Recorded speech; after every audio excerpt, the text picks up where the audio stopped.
এই যে দেন আমরা দেশে বুঝি বাংলাদেশের শ্রেষ্ঠ বীর পুরুষ একজনকে উপাধি দিছে, এবার বুঝি শ্রেষ্ঠ বীর পুরুষ ইয়াড লভ না কি নাম এটা দেখছেন তো। হে যদি বীর পুরুষ হয় তাহলে হিজরা কাটা হইতো। আস্তা একটা গুরমা, প্রত্যেকটা হিজরা দেখতে পুরো একবারে মহিলাদের মতো লাগে, মুজাক্কার না মুআন্নাস লাগে।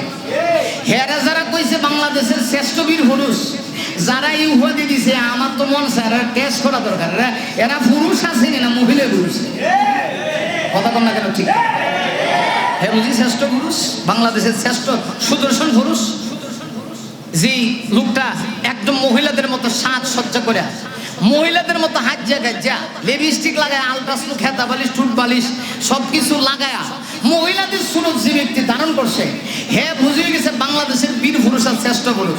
আরে বীর পুরুষ বললে এদেশের বাইতুল মোকাররমের খতিব মুফতি আব্দুল মালিক সাহেবকে বলা দরকার। বীর পুরুষ বললে বাংলার জিন্দা শাহজালাল আল্লামা মামুনুল হককে বলার দরকার ছিল। বাংলার শ্রেষ্ঠ বীর পুরুষ বললে চরমনায়ের আল্লাহর কত মুফতি সৈয়দ রেজাউল করিম আর মুফতি সৈয়দ ফয়জুল করিমকে বলা দরকার। বীর পুরুষ বললে বাংলাদেশের শ্রেষ্ঠ আলোচিত বক্তা ডাক্তার মিজানুর রহমান আজহারিকে বলা দরকার।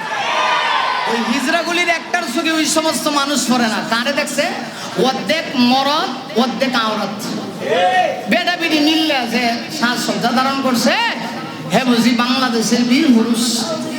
নাউজুবিল্লাহটা বাইক গিয়ে কইবেন না, জানি আমার ওয়াজটা আপনার কাছে ভালো লাগতো না, কারণ এই বেটার ওয়াজ কেন চলবো? এই এক বক্তার ওয়াজ আর কত চলে, কথা বুঝেন নাই? এই এক বক্তার ওয়াজ আর কত চলবে আমার ভাইয়েরা?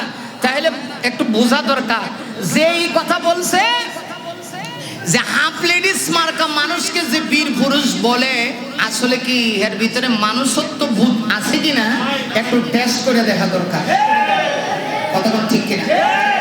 আমরা দেশের অন্তর্বর্তীকালীন সরকার, ওনাকে নিয়ে আমাদের অনেক আশা ভরসা ছিল, কিন্তু এমন কিছু কার্যকলাপ উনি এখন করতে আছে। পুরস্কার দিছে হাফ লেডিস মার্কা লোকের বীর পুরুষ পুরস্কার দিছে।